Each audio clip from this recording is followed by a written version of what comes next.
In this tutorial, we're going to take a quick journey through using effects in Adobe Audition. So under the effects pull-down menu, we will see that there are quite a few different options we can choose, and it's also possible that you can go online and you can download additional effects that you could use inside the tool. Now, favorites are simply an effect set to a specific preset or a combination of different effects layered together to create a desired result. They only work when we are in the audio file version, not when we are in a multi-track setting. So when you want to use favorites, they are destructive edits that apply directly to the audio file. The same as choosing the edits here, or the effects here. These are destructive edits directly to the audio file. So if I were to choose something here, and some of these effects I can only do here, but if I were to choose stretch, pitch, and process, then I could modify my sound for 10 years, where I am shifting it up 9 semitones, leaving the speed the same. If I wanted to reduce the speed, and the one and only Spider-Man. So we can see that reducing it speeds it up. Now if I set my semitones close to 0 and play, I'm pretty sure you know the rest. we can see how it's going faster. If I just do a subtle change in speed, that's not really going to be very noticeable to the end user. Same thing with a small pitch shift, but these are all effects I can apply, but they are destructive. So once I apply it, it will modify the timer length of my clip. It will modify the waveform itself.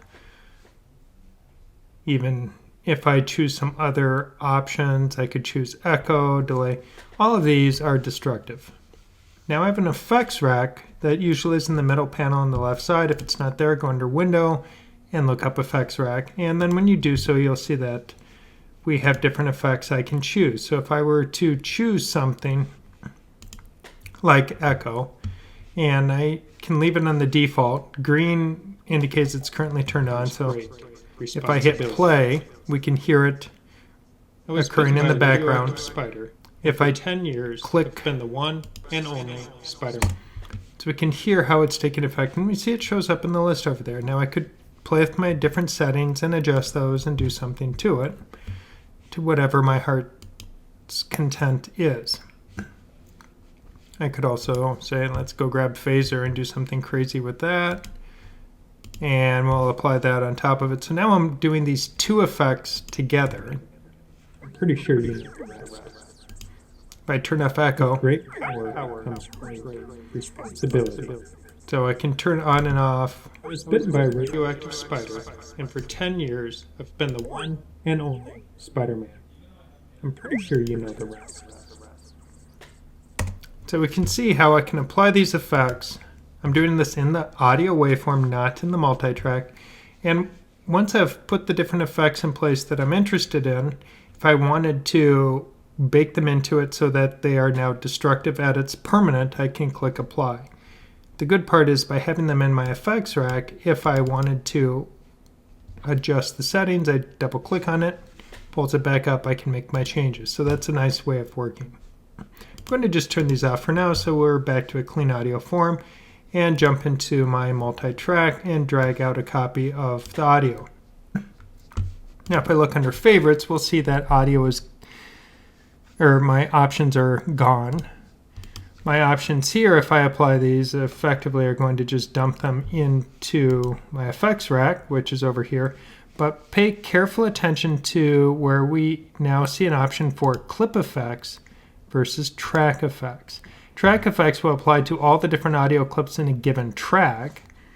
Clip effects, as its name says, will only apply to the clip that is there. So if I were to, say, make this clip the first part of the statement, this clip the second part, so these are now two clips in the track. So if I do any effects with clip effects, it will only affect the one that I have applied it to. And once I do apply an effect here. So we'll take a look at reverb here in a moment, but notice how time and pitch is now more limited. I can only do, say, a pitch shift. And with that, if I shift that clip up, was bitten by a radioactive so we can see the difference. with great power. Only Spider-Man. I'm pretty sure you know the rest. With great power comes great responsibility. Now if I turn it off, I was bitten by a radioactive spider, and for 10 years, I've been the one and only Spider-Man. I'm pretty sure you know the rest. so we can see how it's now taking effect. And I realized, boy, this particular track is sounding a little bit off. I forgot at a previous time while I was setting some things up, I did modify the volume on the track. I was bitten by a radioactive spider.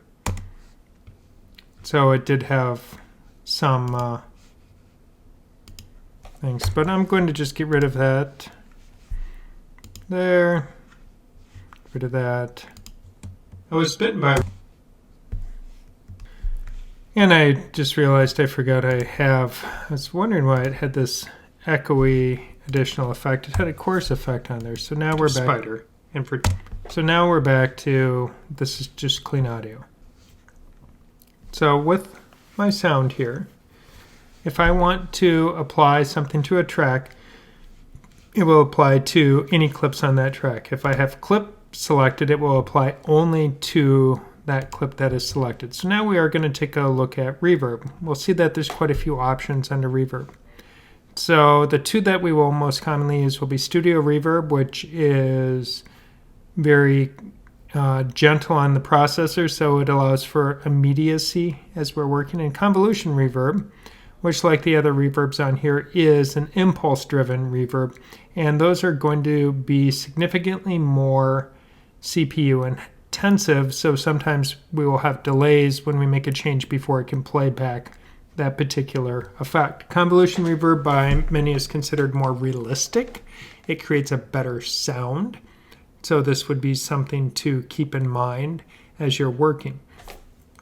But the controls on each of these are a little bit different. And if you go into the Adobe User Manual Help Guide, so you can get to it when you're in Audition, I'll put the link below, but when you're in Audition, you can just choose Help, and then that's going to bring you into the Help document. And the help document under reverb effects has a lot of good information. My recommendation is to read through all the different reverbs because it helps you to understand what the different settings are. We're going to just take a look at convolution reverb and studio reverb in this example. But we'll see convolution, it takes an impulse file and then we're able to mix it. We can choose our room size. The larger the room, the longer the reverb. We can dampen high and low frequencies. We can choose our pre-delay. So short ones will create a more natural sound. Longer creates effects. And our width on all the reverbs is going to be how much it separates that sound between left and right channels, and then how much we want it to boost or gain that effect afterwards. So to see those effects in action, we'll go and choose convolution reverb on this clip here. So we can choose our impulse. We can also choose a preset. So if I were to choose something crazy like Unreal Chamber, and then now if we listen, so we can hear how it makes a different sound. Now if I put in, say, Singularity into it, all right, so that's a little bit painful. We can also see the gain is higher than, we just choose that option there. So we have different effects that way in, and these impulses have a pretty dramatic effect. Now if we change the room size, 10 years I've been the one and only Spider-Man. So just by clicking through with great power, we can see how I get a very different effect. I was bitten by a radioactive spider, and for 10 years I've been the one and only Spider-Man. So we often find that it's the high frequencies. If we dampen those, it cleans up the sharpness on the reverb. If you dampen the low frequencies, that affects it as well. Radioactive Spider, and for 10 years I've been the one and only Spider-Man. I'm pretty sure you know the rest. With great power, Spider, and for 10 years I've been the one and only Spider-Man. I'm pretty sure you know the rest. With great power comes great responsibility. So shrinking the room size, changing the mix, how much of this gets added in has a big effect on the end result. Now let's go into the second clip here, and on this clip I'm going to pull in my studio reverb, and as I look at some options here, if I go under default, so when we're working with our studio reverb comes great responsibility. So you can hear that echoing happening as part of it. If we pull down the frequencies, power comes great responsibility. So that makes a difference in it. The key setting beyond room size, delay, that's how long the echoes will continue, how quickly they start bouncing back to you. Width, we can go for a much wider option so it starts to create comes great response. So we get to hear a little bit more on the stereo side of it. But what really is useful is our outputs with wet and dry. Dry is the original sound, how much of it we want to hear. Wet is how much of the sound we can hear being generated by the reverb.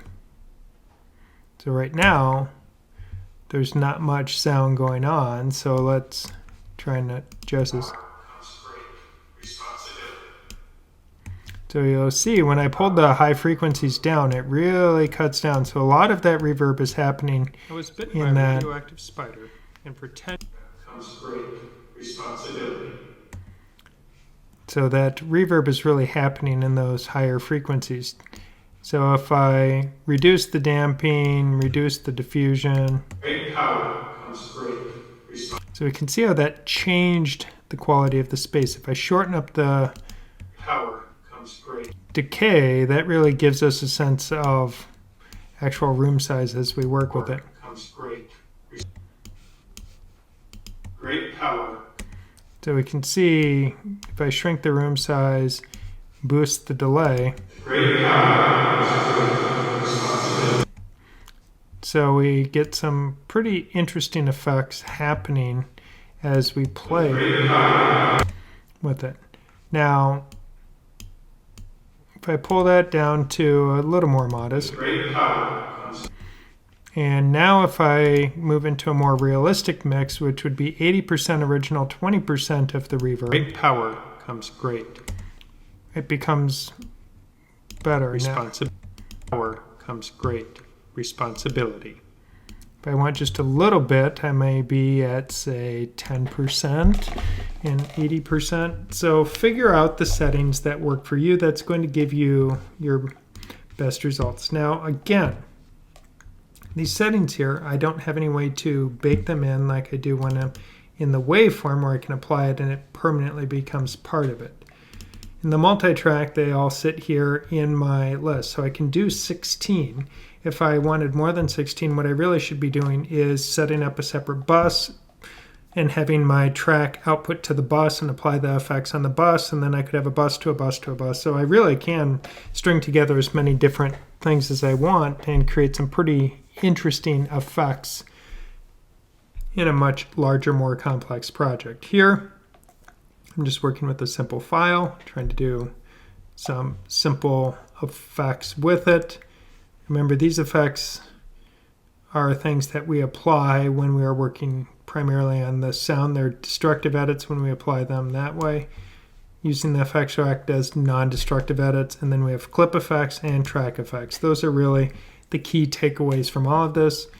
And if you want to understand those effects in more detail, then go into the effects reference in the help documents and read about using the different effects for both creative purposes as well as functional purposes, such as cleaning up your audio.